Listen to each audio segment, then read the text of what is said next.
তুমি সব ভালো আমার, তুমি সব আলো আমার অন্ধ। 2027 সালে ঈদ উল ফিতর মুক্তি পাওয়ার লক্ষ্যে নির্মাতা মেহেদী হাসান হৃদয় তৈরি করছেন নিঃস্ব সিনেমা, যেখানে মুখ্য চরিত্রে ঢালিউড সুপারস্টার শাকিব খান রয়েছে এবং একটা টাইমে কথা উঠেছিল তার বিপরীতে এবার নাকি সাবিলা নূরকে দেখা যাবে।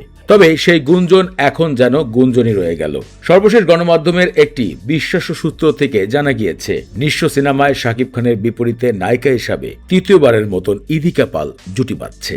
আর বিষয়টি নিয়ে যখনই সোশ্যাল মিডিয়ায় আলোচনা উঠেছে তখনই দর্শকরা বেশ ভালোবাসা প্রকাশ করেছেন, কারণ প্রিয়তমার থেকে শুরু করে বরবাদ এবং নিঃস্ব তিনটি সিনেমাতেই যখন দেখা যাবে ইদিকা পালকে আর তার অভিনয় এর আগের সিনেমাতে শাকিব ইদিকার জুটি নিয়ে দর্শকরা সবসময় ভালো মন্তব্য করেছে। সাম্প্রতিক গণমাধ্যম থেকে জানা গিয়েছে 2027 সালের ঈদ উল ফিতরে চিন্তাভাবনা করছে প্রতিষ্ঠান এবং নির্মাতা সিনেমাটি মুক্তি দেওয়ার জন্য।